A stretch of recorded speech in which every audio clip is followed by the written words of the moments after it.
Hello and welcome, everyone. I'm John M. Hawkins. The show is My Strategy, and we're coming to you live from the BBM Global Network and TuneIn Radio. We're very happy to be here with you today on this Saturday. My Strategy radio show is on Saturdays and live from 10 a.m. Pacific, 1 p.m. Eastern. We'd always love to get your thoughts and opinions on the show.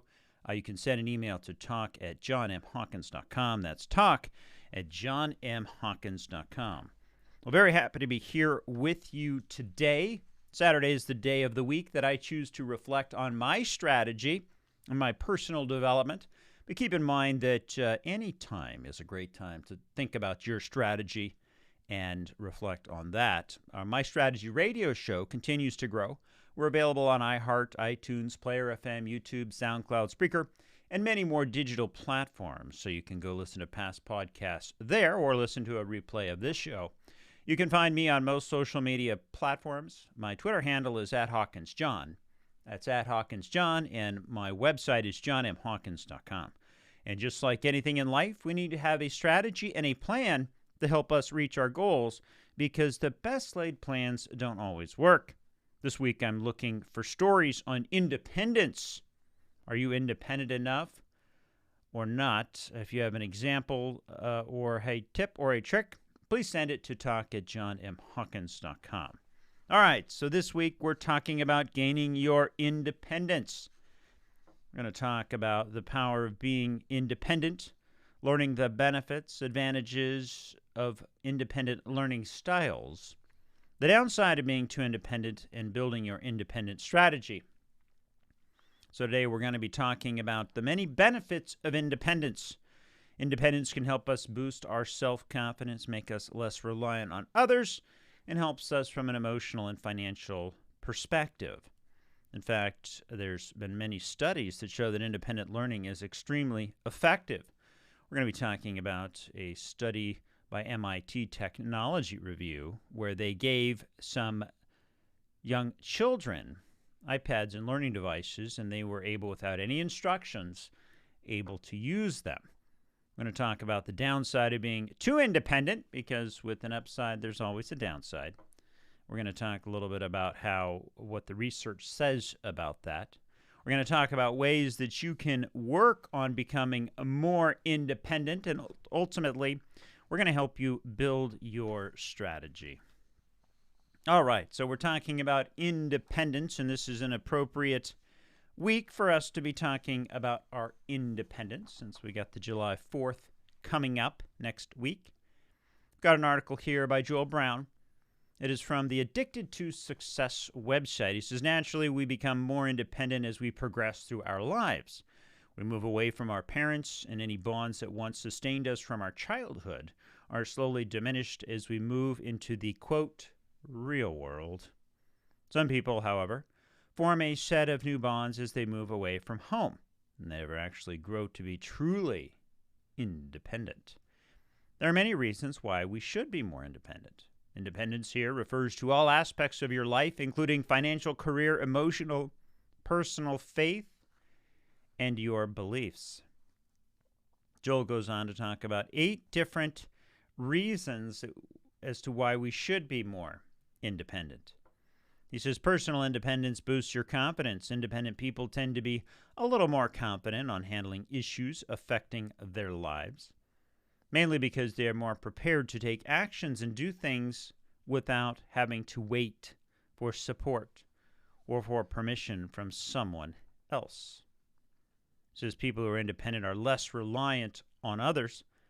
Less independent individuals tend to rely so much on others. This may be because they do not want to have to make choices for themselves, or they feel too shy to go through challenges in their lives without somebody constantly being by their side. Emotional independence reduces stress and promotes happiness. Being emotionally dependent means that you can make the most of your personal decisions and go through challenging life situations without necessarily dragging other people into it. What about financial independence? Financial independence means freedom and a sense of accomplishment. When it comes to personal independence, there's no satisfaction comparable to the ability to pay your own bills. Of course, many of us don't like to pay our bills, but at least we get into a position where we can, and there's lots of benefits there. What about better decision making? Being independent makes decision making an easier task. This is because you have proven to yourself that you're the only one who will really be affected by the decisions you make. On the other hand, being dependent on other people for emotional or financial support makes it difficult to make clear and appropriate decisions. Personal improvement and creativity. The idea of setting independence as a goal can greatly boost multiple aspects of your life. Emotional independence, for example, improves your personal relationship with friends, family, workmates, and others you interact with. And keep in mind that as we do go through this independence topic, there's always a broad spectrum. Some people are on one end, some are on the other. At points, we might have more friends. During this pandemic, we might not be spending as much time with those friends, so everything really is a natural ebb and flow. And that's one of the reasons why I think it's important for us to focus on that from a personal development perspective, and why I chose it for this week, among other reasons. Broader horizons. To be more independent means being prepared and free to meet new people and try new things. This means that you will develop a broader sense of the world, be open to people and opportunities, which leads to more knowledge and understanding in the world. Another key theme this week is, talking about being open to others, diversity, seeing what else is out there. You never know what you will find. Self-esteem and self-value. I think this is an important one because at the end of the day, if we all have our self-esteem, if we have our confidence, if we value ourselves, anything really seems possible. Independence can increase your self-value and self-esteem, more so if becoming independent is one of your goals. The achievement of financial, emotional, social, career, or personal independence gives you a sense of accomplishment that eventually changes how you rate yourselves and ultimately how others view you. The increased self-worth that comes with this independence is a great boost to your self-esteem and personal success. It goes on to talk about some other things with regard to independence. Has a quote in here by Friedrich Nietzsche. I think at the end of the day, as we go through this show and start to think about what it means to be independent, there's always going to be the upsides and the downsides to being independent. And as we go through the rest of the show, I want you to start thinking about your strategy, your personal development. Where are you on your independence meter? Are you somewhere on one end or the other end of the spectrum? And as we start to assess and figure out where we are, it might be that you need to be more independent, or there's other situations where you need to be more dependent on people. And that's what this is all about. It's, not good to be too dependent. It's not good to be too independent. But there really is this balance. And I think that's one of those things that we want to focus on this week, is figuring out what that balance is. How do we go about identifying when we need to make changes in our lives? And when we do decide that we need to make changes in our lives, what are those changes? And so that's really what the Independence Talk is about today and this week, is figuring out that balance. Because if you think about it, it never is good to be too far on either side of the spectrum, and there's always room for improvement. You're listening to My Strategy. I'm your host, John M. Hawkins, coming to you live from the BBM Global Network and TuneIn Radio. When we come back, we're going to talk about a very interesting study that was done in Ethiopia in the MIT Technology Review, where they gave iPads to students to learn. We'll be right back.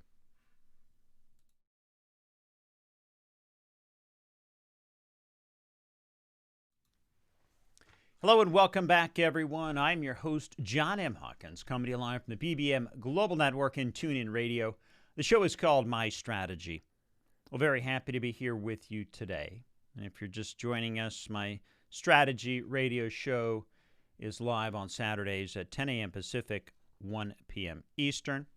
We'd love to get your thoughts. You can send an email to talk@johnmhawkins.com. That's talk@johnmhawkins.com. This week, we're talking about gaining your independence. And right before the break, we were talking about independence, the many benefits of independence, how it can help us boost our self-esteem, become less reliant on others. Also, what are some of the types of independence, emotional, financial independence, etc. All right. In this segment, I want to talk a little bit about independent learning. Because I think, when you think about independence, it applies to many of the things we do in life. And one of the things that came to my mind was how we learn.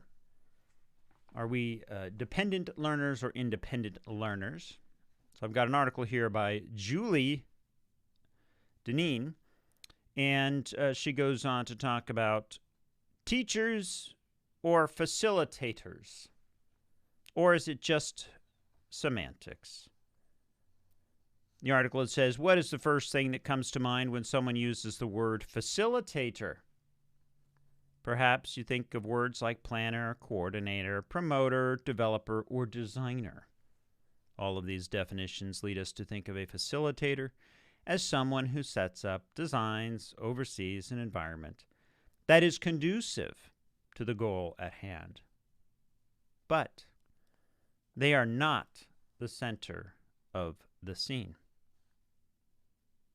Now she says, what is the first thing that comes to mind when someone uses the word teacher? Words like coach, disciplinarian, facilitator, instructor, lecturer, and trainer comes to mind. All of these associations make the word teacher feel like a central part of the environment and the goal. Just interesting to hear the difference, right? When you think of a teacher versus a facilitator, very different imagery comes to mind. Let's bring this around to the classroom and look more closely at the role of a teacher or facilitator in education. In a classroom, a traditional teacher, students are relying on an educator to feed them the proper instruction, principles, and training. In a classroom with a facilitator, he or she sets up a learning environment and largely gives the students the ability to learn on their own. Facilitators are often used more in adult settings, where it's thought that adults can handle independent learning more readily. But is this really true, she says? She says there was a stunning experiment in Ethiopia. An article in the MIT Technology Review discussed a bold experiment conducted by one laptop per child organization. She says, now I want you to imagine the scene. Children in a remote Ethiopian village wake up in the morning and they find a large set of boxes outside. These children have never seen a written word anywhere. There weren't street signs, printed books, or even cardboard packaging. But now, these children see boxes with something completely foreign inside. Would these children open the boxes? Officials weren't sure. There weren't any written instructions with the delivery. Even if there were written instructions, they could not have read them anyway. And according to the article, it took one child 5 minutes to open the box. They reached down inside, grabbed a tablet, were able to find the on-off switch, and power it up. So here you've got children in a remote village that don't know how to read and write. They don't have any, it looks like they don't have any formal education. It says here, but with no prior experience using technology, the English language, or any printed materials, within days, these children were actively playing, on average, 47 apps a day. And 2 weeks later, they were able to sing the ABC song. 5 months later, some children hacked the tablet to customize the look and feel of the computer.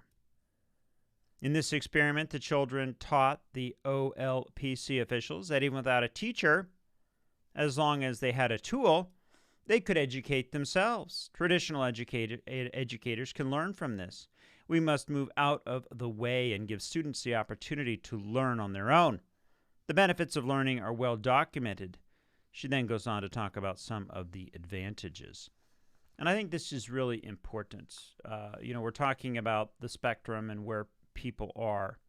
And in some cases, it is good to be independent. In others, it's good to be dependent. And when I think about a teacher, right, we are dependent on that teacher. Their every word, we follow them throughout the whole class period. We follow them throughout the term or the semester, and we do exactly what they say because they're going to be grading us. But what about the other approach, which is a facilitator, which we use more often with adults who already have been through that training, that teaching. But in this situation, these children in Ethiopia are able to open up tablets. They're able to find a way to find the power button. They're able to play the games. They're able to sing songs after a few days, and within 5 months, they're hacking the tablet. Pretty interesting. So what are some of these advantages? She goes on to talk about we need to learn how to learn. She wants us to think about independent learning focuses on the process, not the goal. Flexibility for different levels of intelligence. Independent learning includes time management and other life skills. Passion and curiosity. Internal satisfaction. And students learn how to educate others, and resourcefulness. So lots of things we can learn about facilitating rather than teaching. You're listening to My Strategy. I am your host, John M. Hawkins, coming to you live from the BBM Global Network and TuneIn Radio. When we come back, we're going to talk about the downside of being too independent. We'll be right back.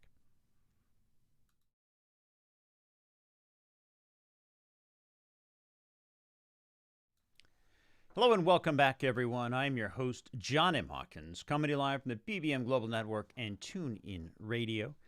Glad to be here, and I'm really glad that you could be here. Today we're talking about gaining our independence, talking about the power of being independent, the benefits, the advantages in learning, and more.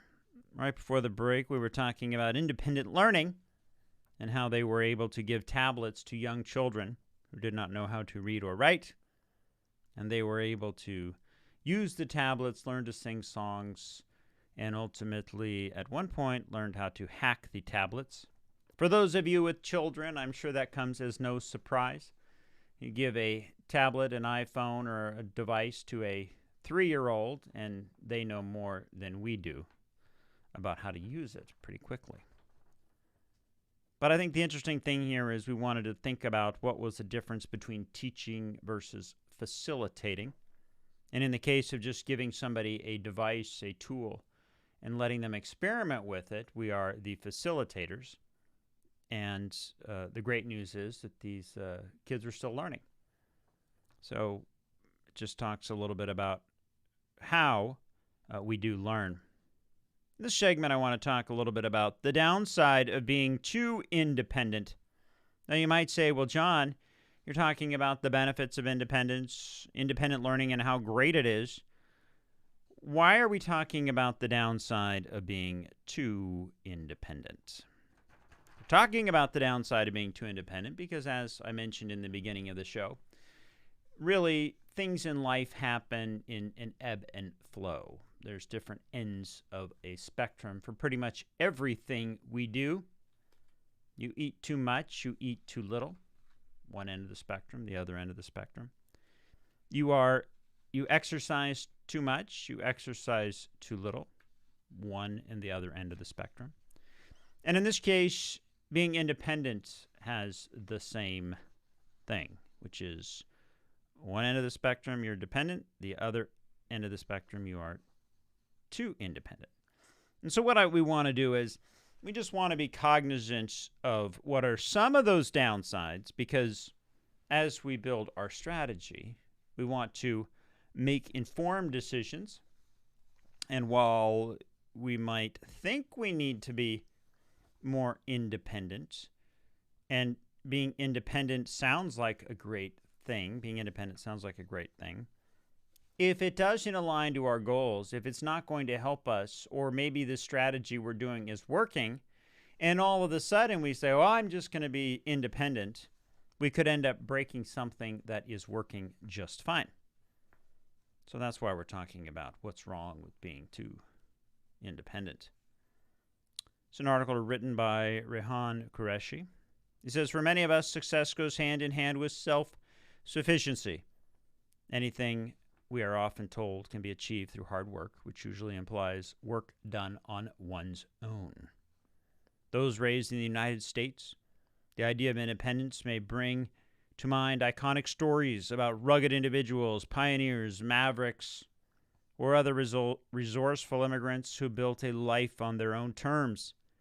And while bravery and perseverance are valuable traits that help us make our own way, these stories can idealize autonomy, instilling unrealistic expectations of attaining our goals solo. And these narratives also overlook the fact that we benefit enormously from the help of others. Other people are critical to our well-being. From the earliest days of our existence, our dependent state is something we all have had in common. Biologically, in fact, human infants are born completely helpless before our skulls are even fully formed around our brains. Yet we survive and thrive only to the extent that our parents and other caring adults meet our most basic needs. Emotionally, we need to feel that others understand in order to make our own experience.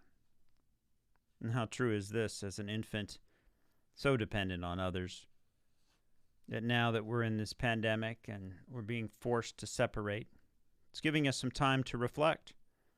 He says, as an adult, our needs for others is a reality that we may have to work to accept.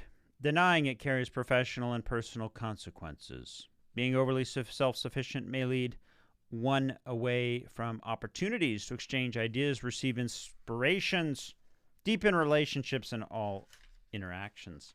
In fact, research shows mental health professionals often view dependency as a weakness. However, work done by Robert Bornstein and other personal researchers has recast dependency as a trait all people share. Our dependent style falls on the spectrum. It may be balanced, healthy, or we may tend to one of the extremes, seeking too little or too much help from others. What is a healthy dependence? Studies show that people who report the most emotional balance, life satisfaction, and optimism about the future have the ability to lean on and confide in others at times, but they also have the ability to work independently as needed. He says, what is the downside of too much independence? Researchers have found that people who avoid asking for help may suffer significant social and professional costs. They tend to avoid seeking valuable help from educators, colleagues, because involving others makes them feel needy. But by choosing to isolate and others to feel self-reliant, they may put themselves at risk of feeling unsupported or depressed. There's lots of benefits of being dependent on others. If asking for help does not come naturally, practice. Give yourself a chance to get your initial reluctance and then experiment. Start slowly. Take time to see how it feels to involve others in what you are doing. You may notice some immediate benefits. Lightening your load is the obvious. If you're willing to ask for help, your tasks may become significantly easier. This can be an enormous relief. Learning more, some people have abundant resources of knowledge. By asking for their help, you may create an opportunity to learn much more than you'd expect. Many accomplished people are surprisingly willing to share their accumulated wisdom and find such interaction rewarding. Try showing genuine interest and being prepared with questions that will enrich the exchange. Increasing effectiveness through collaboration. Ask others people for help can lead to collaboration. In addition to gaining the benefits of the suggestions, you might not have thought of independence. You may find people willing to assist with the refinement on your basis, thus increasing the effectiveness of your approach. So I think there's a lot of benefits about being independent. I did want to throw this one caveat in there because it's all about balance, and that's what we're trying to do, is figure out how to balance. You're listening to My Strategy. I'm your host, John M. Hawkins, coming to you live from the BBM Global Network and TuneIn Radio. When we come back, we're going to talk about ways you can become more independent. We'll be right back.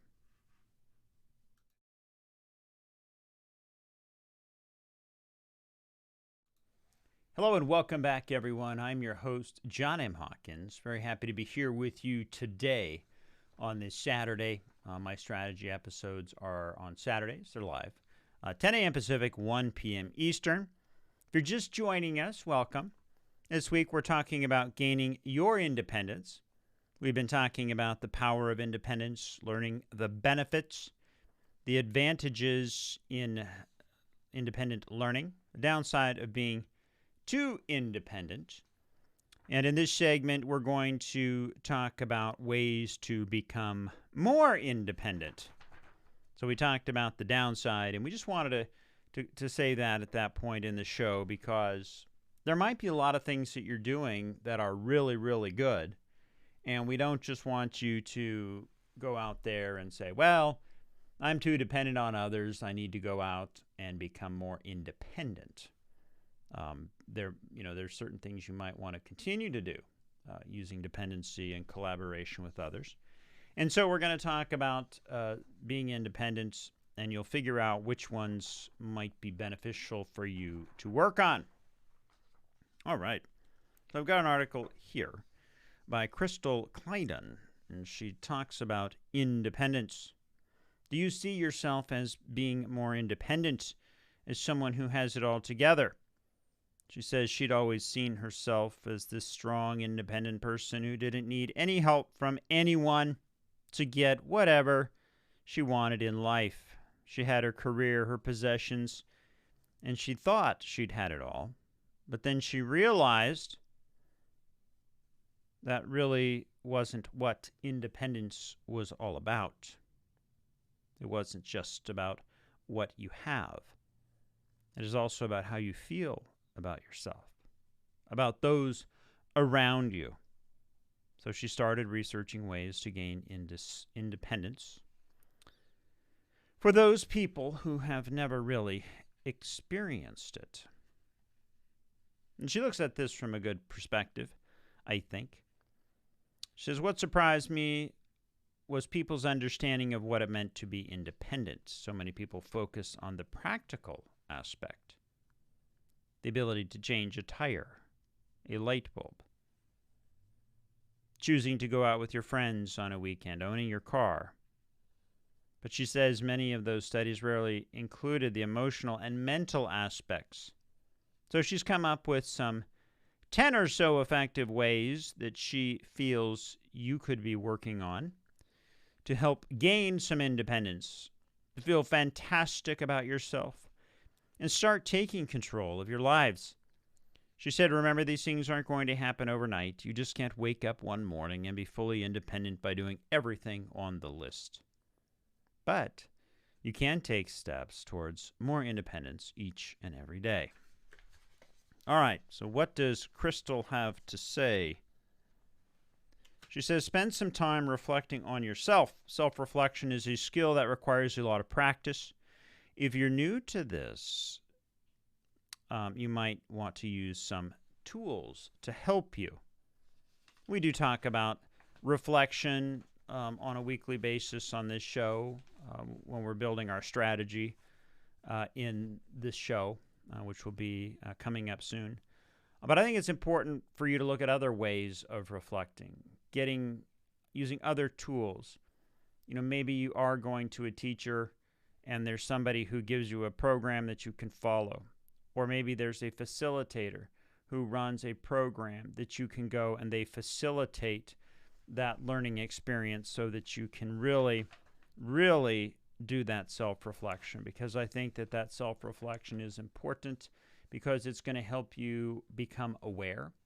It is going to help you truly assess your current situation. What are your strengths? What are your weaknesses? What are the opportunities that are out there? What are the threats? So I love the first one. Let's do that assessment. Let's start to focus on where we are.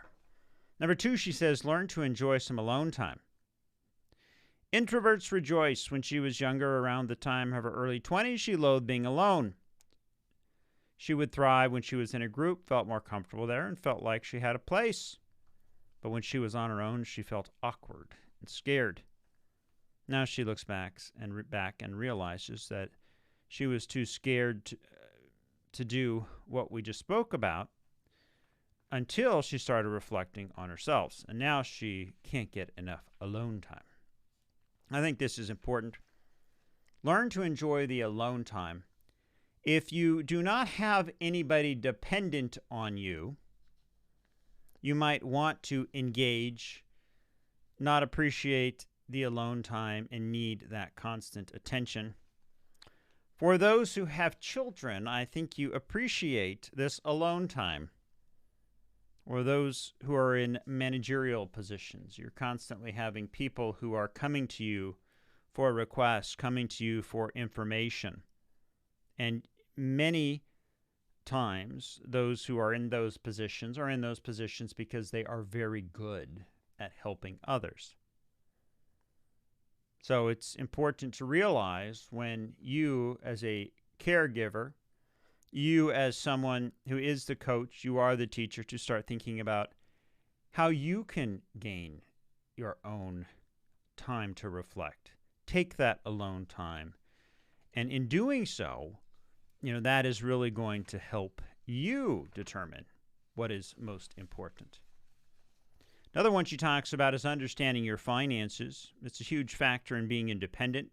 Gone are the days when you can just happily swipe that piece of plastic and have no idea where the money is coming from or how much of it is left. She says it's very important for us to understand your finances so that you know how to manage them. Fundamentally, she says, if you love money or don't love money, we all have to use money. And since we're all using money, it's very important for us to know how that works. I think that's a good point, right? Becoming independent, knowing all about money and how you earn it, how you save it, how you invest it, how you make your money work for you instead of you working so hard for your money.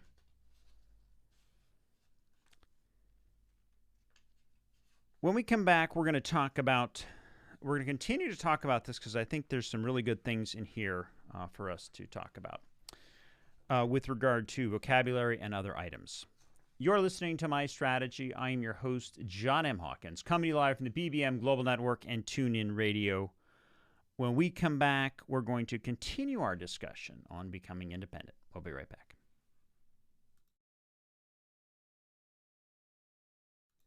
Hello and welcome back, everyone. I'm your host, John M. Hawkins. If you're just joining us, welcome. The show is called My Strategy. Today we're talking about gaining your independence. Right before the break, we were talking about ways to become more independent. I wanted to continue that discussion after the break because I think a lot of this is really important for us to cover. So we were taking some information from an article by Crystal Clyden talking about ways to become more independent. We just, before the break, talked about understanding your finances. The next item she has on our list is changing your vocabulary. How often do you use the word can't, don't, won't, shouldn't, or any other negative contractions, especially when talking about yourself? And it's not limited to these words either. It's any negative response to the remark, particularly those directed to yourself. She gives some examples. I can't reach that goal. It's too big for me. I don't look good today. I feel awful. I won't be able to do that. I'm not good enough to feel amazing. I'm ugly, I'm fat, I'm not smart enough, and I don't have the skills. Or everyone is better than me, and that list can go on and on. You know, she brings up a pretty good point here. This life is tough. Accomplishing your goals is tough. We need every advantage we can get. And when we talk negatively about ourselves and say we can't do, I'm this, I'm that, we really are putting limiters on what we can do. So I think it is important for us to avoid the negative words. Now, that doesn't mean we want to be unrealistic and not address when there is something we could be working on. So, for example, instead of saying I'm fat, you could say I'm not a healthy weight. And if I did get to a healthy weight, I would be able to feel better. I would be able to have more energy. And feeling better, having more energy, avoiding the trips to the doctor is going to give me the ability to focus on what I need to do to accomplish those goals. So by transitioning something from just saying I'm fat to I need to be a healthy weight, and in doing so, I'm going to have more energy. It's going to help me be able to accomplish my goals. That probably is a better way to look at it. So, always think about the words you're using and how you use them. She then goes on to say, understand your own wants, needs, and desires. Well, sometimes this can be hard to do, right? What is it that you truly want? What makes you happy? What do you need to get by each day? And, understanding your own needs, your wants, and desires, many times people honestly don't know what they want. They don't know what they need. And they're so used to being told what to do that when you say, well, what is it you want to do? They freeze up because they don't know. Or they might think they know, but they are unsure. And when you are unsure about something, that can lead to procrastination. And the procrastination might not be because you're lazy, but it's because you are unsure. So while it takes some time to think about your own needs, wants, and desires, it's important to spend some time on it. I mean, a lot of time on it, so that you can understand what makes you happy, what makes you want to do things. And if you don't know, and you've been thinking about it for a while, do something. Because in doing something, it's going to give you an indication pretty quickly if you have a want, a need, or a desire in that area. What about know your strengths and weaknesses and how to play them? That kind of ties into the SWOT analysis we were talking about. Get to know your personality. This is a great one. Do you know who you are? She says, think personality tests for a bit of a joke. Don't be so quick to write them off. She's used personality tests before to hire staff, and she often have a read over of her type to remind herself that it's okay to be her. Finally, make yourself a priority. So those are some of the ideas that Crystal Clyden has given us to think about how to put together, how to be more independent. So I want you to tie that in with developing your strategy. And we talked about changing your vocabulary, your strengths, weaknesses. We talked about learn your personality. But it's also important for us now to put this into practice and use our systematic approach, which is 5 simple steps. What is your vision? What are your goals? What are you trying to achieve? We then need to assess and analyze what's our current situation. How would becoming more independent help us? How could it hurt us? Where are we on that dependence-interdependence scale? And what could we do to change?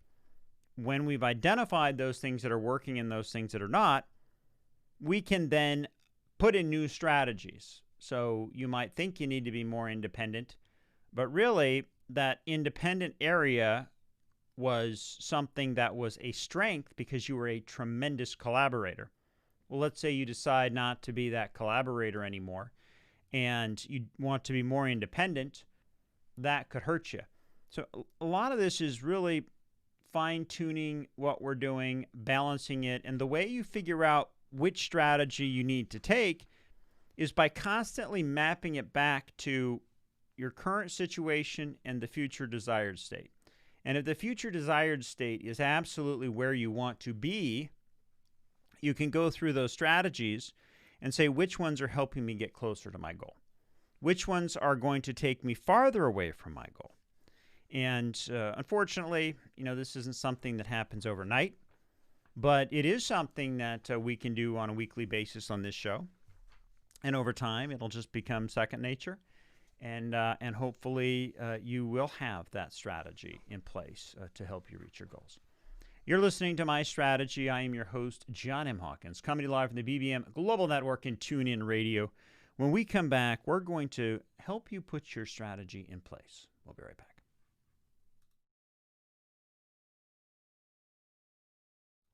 Hello and welcome back, everyone. I'm your host, John M. Hawkins, coming to you live from the BBM Global Network and TuneIn Radio. Well, today we've been talking about gaining your independence. And if you missed this broadcast or just joining us now, you can always go back and listen to it in podcast form.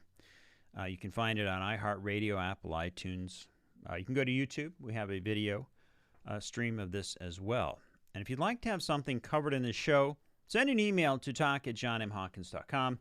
That's talk@johnmhawkins.com. Or give us a call at 844-MY-STRATEGY. All right, so today we've been talking about gaining your independence. We've been talking about the power of independence, the benefits of being independent, the advantages of independent learning, the downside of being too dependent, and ultimately building your strategy. We talked about independence and the many benefits. Benefits include confidence, self-esteem, being less reliant on others. There's also the emotional and financial independence, and having those in place can really put you in a good, strong position where you are going to be able to go after and accomplish goals because you've got that solid foundation. That solid base. We talked a little bit about how there's independent learning and the construct of teaching versus facilitating. Many times when we're young and in school, we sit there and wait for a teacher to teach us. If you're out of school and you're waiting for that teacher to teach us, you're going to be waiting a long time unless you go back to school, unless you sign up for a program, unless you get involved. So we talked a little bit about the benefits of facilitating and how if we're given the tools and we experiment with those tools, like the children who received iPads or tablets in Ethiopia, they were able to pick up those tablets, turn them on, and within a few weeks were playing games and in 6 months able to hack those tablets. So what this tells me is that there are lots of tools out there. Don't be afraid to pick up those tools. Don't be afraid to try and use them. And as you start to use them and work with them, you don't need to have the teacher there teaching you, working through everything. But by just gaining experience to those tools, you are smart enough to be able to learn how to use them and to help yourself grow. So there's a lot of flexibility through independent learning. We then talked about the downside of being too independent. People are critical to our well-being, right? If we didn't have people in our lives, our parents, a nurturer, guardian, somebody to help us as we lie there in a crib waiting for our next meal, we would not have gotten very far. There's lots of research on dependency and lots of benefits of depending on others, specifically with collaboration. And many times in collaborating and working together, it gives us the ability to gain more than if we were just to try and do things on our own. So as we think about, what are those things we're doing that might seem to be too dependent on someone, I don't want you just to go and throw away something that's good, that might be good, that you construe as bad because it isn't being independent. No, that's not the point. The point is to keep on to those things. So spend some time thinking about, when you are too independent. We then talked a little bit about ways to become more independent and how we can do that by really getting a current situation of where we are. Spend some time reflecting on us. And when we reflect on us, we want to look at our strengths, our weaknesses, our opportunities, and threats. And maybe this is going to be one of those tools that you just need to sit down with. Take a piece of paper, flip it over, draw a cross on it, put S for strengths, W for weaknesses, O for opportunities, and T for threats. And now that I have this cross out here, I can put in my strengths, the things that I'm good at. I can bullet point my weaknesses. I can bullet point my opportunities. I can bullet those threats that are going to keep me from gaining success. I've got the tool at my desk. It's sitting right here. And by using that tool, we can be like those children in Ethiopia who were given those tablets. Who knows what you can accomplish in 3 days, in 6 months? We then talked about developing your strategy and figuring out ways to really change our vocabulary and how we think about ourselves. And in doing so, it's not going to come overnight. It's going to require that we break habits, so we need to be aware of those patterns, and we need to find a way to consciously prioritize them. Well, that's all the time we have for this week. Been a pleasure being here with you. You're listening to My Strategy. I'm your host, John M. Hawkins, and we'll see you next time.